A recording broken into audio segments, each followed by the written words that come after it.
Welcome back to the Scaredy Cat Guide, my friends. My name is Jenny, and today we are talking about Seven Dwarfs Mine Train in Disney's Magic Kingdom.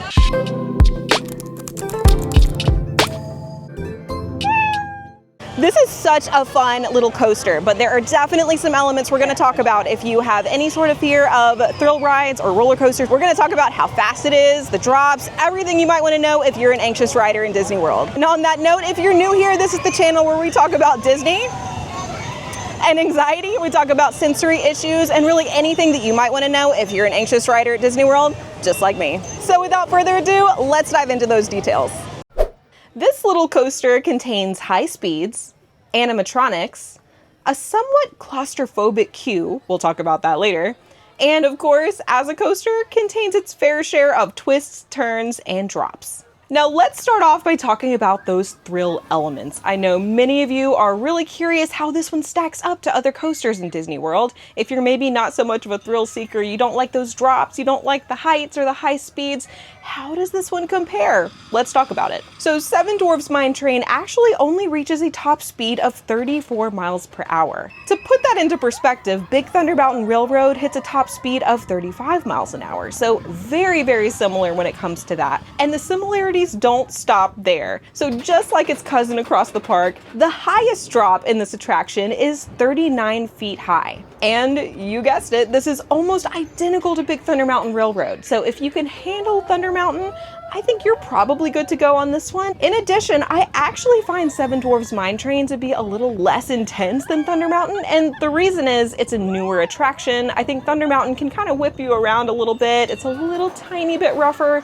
and just because of the smoothness of the track on Seven Dwarfs Mine Train, I think it's a little less intense. As a whole though, I think it's a pretty good rule of thumb to say that if you can handle Thunder Mountain or some rides that are like it, you are probably good to go on this attraction as far as thrill elements go. Overall, I would rank it as a mild intensity. I would say it's somewhere between a kiddie coaster, kind of like the Barnstormer, and some of the bigger coasters that you'll find in the park. Now, one thing that does set apart this little coaster is that it does have animatronics. You'll find all the characters in the Snow White film, including the Seven Dwarves. You'll see Snow White herself, and even a little witch sighting at the end. Now, one thing to note is that these are the newer models. They are not quite as shifty and creepy as some of the Uncanny Valley kind of animatronics that you'll see on something like Spaceship Earth or Pirates of the Caribbean. No, these are a lot more cartoonish and friendly. Think Journey of the Little Mermaid and some of the other newer attractions with those animatronics that have a little bit more of a cartoonish feel to it. In addition, the animatronics aren't all throughout the ride. They're really limited to a very small portion right in the middle and then right at the end. And honestly, a lot of people don't even see the animatronics at the end. So just as the coaster comes pulling into the unloading station, you'll stop for a moment as other trains are unloading, and to your right you'll see a little house with the Seven Dwarfs and Snow White dancing inside. Now you really kind of have to peer through the windows to even see this at all, especially on a bright sunny day. It's very easy to just miss that there's anything going on in that little house. And that brief witch sighting that I was talking about before, that is really a blink and you miss it moment unless you happen to be sitting at the front of the train. And what I mean by this is if you happen to be sitting at the front when the train pulls up and you stop while the other trains are unloading,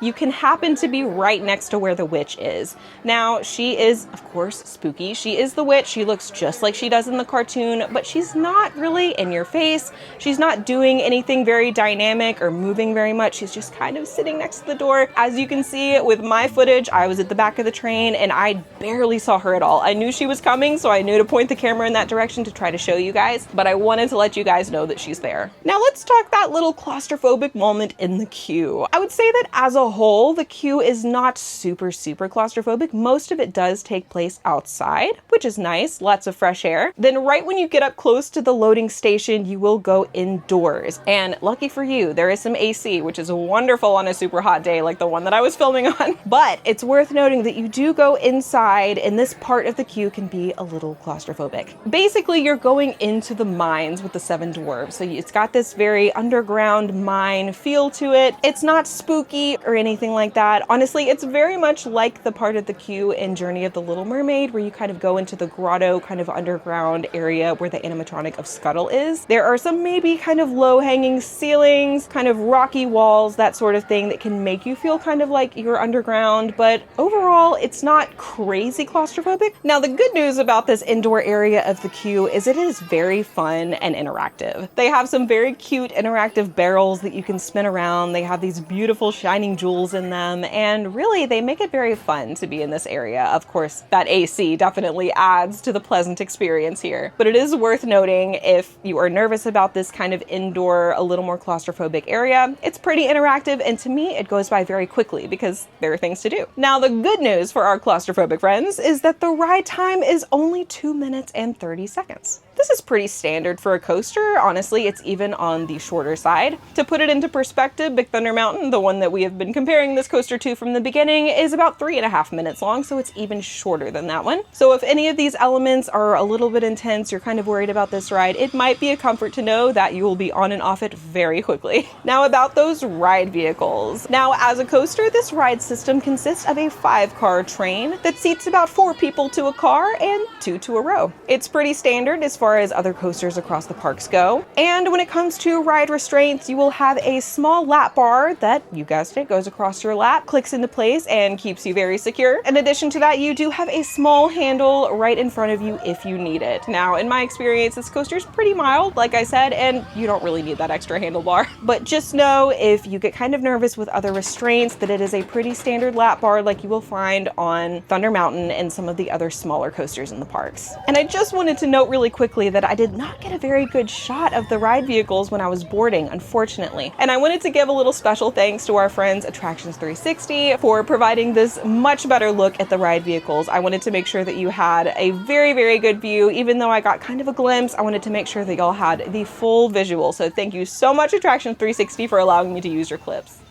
And now that you have all the facts, let's actually hop in line. It looks like it's like a 65-minute wait, so quite a while, but it's so worth it. I'm gonna take y'all along every step of the way, so let's go ride this thing. You'll find the entrance to this attraction in Fantasyland. And as you enter, you'll find yourself in this beautifully landscaped wooded area as the path just kind of winds back and forth through this outdoor area. Now, I was there on a pretty hot day, and I am happy to report that they have lots of fans along the way. I did not feel too overheated as I was standing in line, even though it was a very long wait for me. And as a claustrophobic person myself, I didn't have any trouble with this part of the queue because it was wide open, there was tons of fresh air, and it moved pretty quickly. Now, after winding back and forth for quite a while, you will make your way into this outdoor covered area. Now, don't be deceived, there is no AC in this particular part of the queue, but you do have a nice cover from the sun. You'll again weave back and forth under this covered area where there will be some more fans inside, some lanterns, and even a cute little interactive area with some beautiful gemstones. From there, you will enter the vault, which is the kind of claustrophobic area that I was talking about before, where you really feel like you're going into an underground mine type of area. Now, aside from the very pleasant AC, you also have this very happy vibe in here. It's not dark and spooky. There is also this very fun interactive area where you can spin the barrels of gemstones, and it's kind of like a fun interactive game that you can play with other people in the queue. And from here, you just kind of wind back and forth until you arrive at the loading station. You can see the trains from here, you can see the ride vehicles, so like other attractions like it, this is a great opportunity to take a look, see if the ride restraints in the ride vehicle are something that you feel like you can handle. And as always, if you decide not to ride, even if you get all the way to the front, you can always tell a cast member that you've decided to hop off, decided not to ride, and they can escort you where you need to go. There is no shame in deciding that you're not ready for any attraction. So once you reach the end of the line, you will come across your first cast member who will ask you how many are in your party. From there, you will get lined up in front of the ride vehicles and get ready to board. Now, once the coaster sets off, it sets off pretty quickly. It's definitely not a launch, but it doesn't start off very slowly either. This is, again, something you will be able to see as you're waiting in line in the queue. Another interesting thing I'll note is there are a couple of lifts in this coaster. I know a lot of people get really nervous with the lifts because they can be very slow. It really ramps up that anticipation and the nervousness, and I'm happy to report that the lifts are very quick on this ride. They're not fast, like thrilling, but they definitely don't take their sweet time. It doesn't add to like the scariness, and the lifts are pretty short. Definitely nothing to get super nervous about if other lifts in other other coasters bother you. Now, as the ride sets off, you will just basically go through a series of little twists and turns. It's very similar to Big Thunder Mountain in both its thrill level and the types of maneuvers that this little coaster will be making. After just a few seconds, you will enter what is a short little dark ride section of this attraction. This really sets it apart from other coasters in Disney World because it kind of melds a dark ride with a coaster, and it's really fun. You will notice in this area that the ride vehicles do kind of swing back and forth. They don't spin, it's more of a rocking motion, and it feels very intentional. It doesn't feel very random or scary or intense or anything like that. It just adds a more dynamic motion to your ride vehicle. You'll pass by all the Seven Dwarfs as they are mining. You'll hear the classic song in the background as you make your way through and finally go up a short lift to the top of the hill. Now, this is where the biggest drop of the attraction is, and really it's the only drop that I noticed. Like I said, it's nothing too extreme. It's very comparable to what you'll find on Big Thunder Mountain Railroad. It's 39 feet tall, and of course, it's definitely a drop. You will have that stomach in your throat feeling if you're anything like me, but it's nothing crazy. It's nothing very, very intense, and like I said, if you can handle Big Thunder Mountain, you'll be just fine on this attraction, in my opinion. Now, after this quick drop, you will continue on with many of the same maneuvers that you were making before, Thunder Mountain-esque little twists and turns, and you find your way back at the loading station before you know it. Now, here is where you will stop and wait for the other trains in front of you to unload, and to your right, you'll see the little house that we talked about earlier. Again, if you peer through the windows, you can see Snow White dancing with the Seven Dwarfs. It's a very, very cute scene, and depending on where you are on the coaster, you will see the witch right here. You may be stopped next to her for a short amount of time, or you might just miss her completely if you're sitting towards the back of the train like I was. And after that, you will find yourself pulling into the unloading station and make your way off the ride. And there you have it. Let me know what you think about Seven Dwarfs Mine Train. Do you find it intense? How would you rank it among the other coasters in the parks? I'm always so curious to hear how other riders experience these rides, and I'd love to hear your thoughts. As always, if you're new here, don't forget to like and subscribe if you want to see more videos like this one. We would love to have you stick around in our little community of anxious riders. We are growing every day, and it's just been amazing to get to make these videos for you guys. As always, I hope you have a wonderful day, and I'll see you in the next one.